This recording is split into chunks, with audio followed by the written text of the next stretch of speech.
City Hall, Norwich. City Hall. Yeah, there it is, all lit up nicely in memory of Mr. Floyd. Their City Hall was lit yellow, pink and turquoise in remembrance of his death and all black lives lost in the aftermath.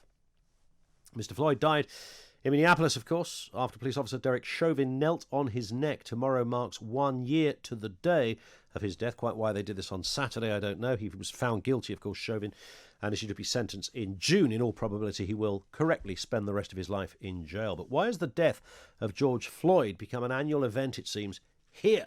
Let's speak to Maurice McLeod, CEO of Race on the Agenda. Can you square this circle, Maurice? Good afternoon to you. Hello, Ian. Well, when you say square the circle, I think maybe you're slightly misunderstanding what I imagine Norwich are doing, which is not so much commemorating George Floyd, or of course that was the thing that sparked last year's global uprising. It's commemorating that demand for an end to structural racism. So it's not about this one awful killing, as you say. Hopefully Derek Chauvin's about to find some sort of justice for what he did. So it's not really about that. It's about what that death meant to the world, not just to America. But that would be any time, any crime, anything, wouldn't it? I mean, you could always take any kind of, it seems to me this death was on the telly. We all saw it, and we can't change that. And it kind of livened us up in many respects to things that can go on. But ultimately, it was a crime of one man killing another. And that's it, really, isn't it? Terrible as it was.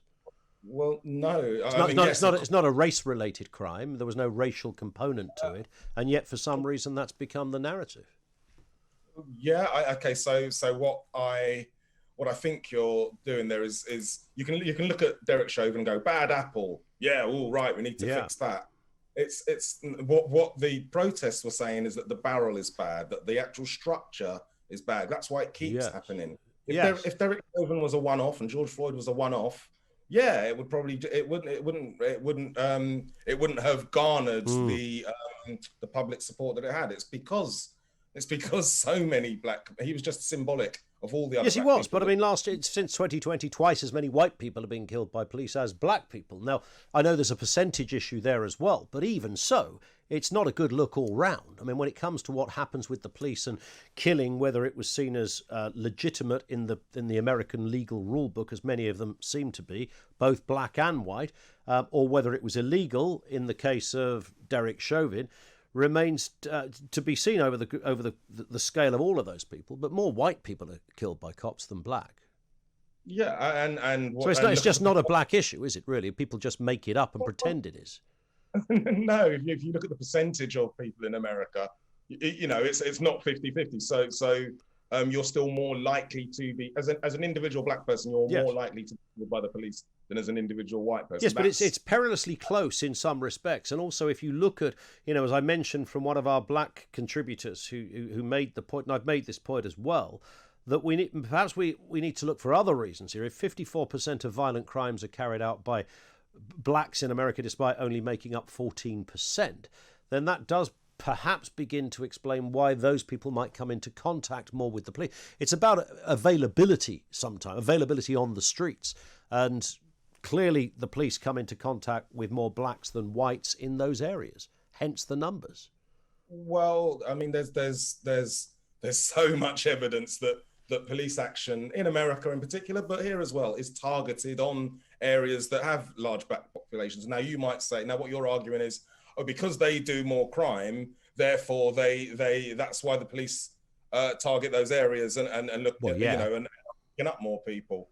But black people are the victims of those crimes. Correct. Most of that 54% that you just spoke about, black people are the victims, and they feel incredibly under-policed. When black people are often in America, when black people call the police, they end up becoming the victims, even if they call police to help them. So I don't think you can I don't think you can remove race from it. That's what millions of people all around the world realise, that this is very much linked to race. But what's interesting is that there literally is no evidence of that, and yet we've somehow created a global frenzy. And over there in Norwich, I don't know if you've ever been to Norwich, Maurice, but it's a fine old city, Norwich. But they're illuminated the city hall big old light show for a crime that happened 4,000 miles away with no racial component, even though I know you want to think there is. And I mean, it's a head-scratching moment.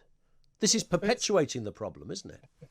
It's only, I'm sorry to say, and it's only head-scratching if you choose not to understand. As I said, it's not about commemorating a crime. It's about commemorating the battle to fight systemic racism. Global. But if it wasn't a racist crime, why would they be doing that? I mean, there might be many other crimes you could look at and say maybe that needs to be addressed. And why are we importing the problems there over here where we don't have that track record? But that's your argument, which I disagree with, that it wasn't a racial crime. That doesn't mean Derek Chauvin went and killed him because he saw a black guy and wanted to do it. But the fact that he could kneel there looking at cameras quite nonchalantly, because he kind of no. Well, almost the nonchalance was almost his defence in a way. It's interesting that he never got to take the stand because you'd have to be a particularly, I mean, stupid may be too much of a cheeky word to describe somebody who has killed somebody or murdered somebody in this respect.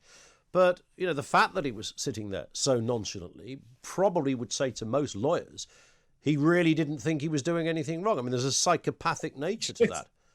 Exactly the point. He didn't think, or he didn't think that what he was doing would be punished because it never normally is. The reason there was such celebration when Chauvin was found guilty is that's really rare, ever for a police officer to be found guilty for killing a black person. So he kind of thought, you know what, I don't care. Or a white person for that matter. That's because they're not, according to the rule book, they're not usually guilty. The only other person ever in that state to be accused, a police officer, to be committed for killing a civilian was when a black police officer killed a rich white woman some years ago. So yes, it's not surprising. So you would support the fact that he went to jail, the black cop? Of course, absolutely. Any police officer that if it's an unlawful killing, I get. Listen, Maurice, we stopped there for no other reason than time.